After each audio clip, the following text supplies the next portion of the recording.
ইলিশ মাছ আমি বেশি কিন্তু খাইতারি নেই। খাইতে না পারার কারণ কি? আপনি নিজেই ইলিশ বিক্রি করে আপনি নিজে কেন খেতে পারছেন না? এখনো 1 কেজি ওজনের একটা ইলিশ 2500 টাকা কয়জনে কিনা খাইতে পারে কোন? আল্লাহ এই দুনিয়ার থেকে ইলিশ মাছ উঠাই না কেন? বড় লোকে খাইবো, গরিবে খাইতে পারবো না, তাই এই জিনিস আমরা চাই না। কারণ আল্লাহ আছে ছাড়া আমরা গরিব মানুষ তো আর কারো কাছে বলতে পারবো না। গরিবের ইলিশ খাওয়া নাকি স্বপ্নের ব্যাপার, এটা কি বাস্তব? বিলাসিতা হয়ে গেছে ইলিশ মাছ, এখন বিলাসিতা খাইতে পারে না সাধারণ মানুষ। কারণ সাধারণ মানুষের কাছে এটা বিলাসিতা হয়ে গেছে। আপনার পকেটে যদি টাকা না থাকে তাহলে আপনি ইচ্ছা থাকলে হইব কি আর খাইবো কিভাবে? আপনার আইন শৃঙ্খলা বাহিনী যেখানে মনে করেন যারে দিয়ে বুঝ ছড়াইবেন তারাই ধরছে ভূতে। আইন শৃঙ্খলা বাহিনী কয় জাক্কা আমরা অভিযান করতেছি, কিন্তু হাজার হাজার টন ত্রাবাড়ি আপনার বড় বড় মার্কেটে হাজার হাজার টন আপনার জাক্কা আসতেছে কই থেকে? পুলিশ ঘুষ খাইয়া আপনার ধরার সুযোগ করে দিতেছে। নৌবাহিনী কি জন্য ডিউটির দরকারটা জালিয়ার পিছনে? আপনার এই দেশে যে মেইলটা আছে, মেইল বন্ধ করে দেন, সাধারণ জনগণ জাল পাইবে না, কিনবে না, তারা ব্যবহার করবে না।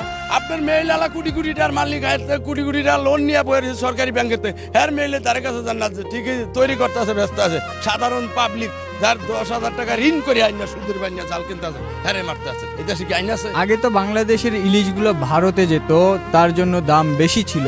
এখন কোন দেশে যাচ্ছে? এখন আপনার ভারতে যায় না, কোথায় যায় তা জানি না। আপনার উৎপাদন কম, আপনার জিনিস পাওয়া যায় কম। আপনি পাওয়া যাইব কিভাবে? আপনি হাজার হাজার টন মনে করেন যে জাক্কা মনে করেন ধরে ফেলায়, তার মাছটা বড় হইতে দিতে হইতে হতো।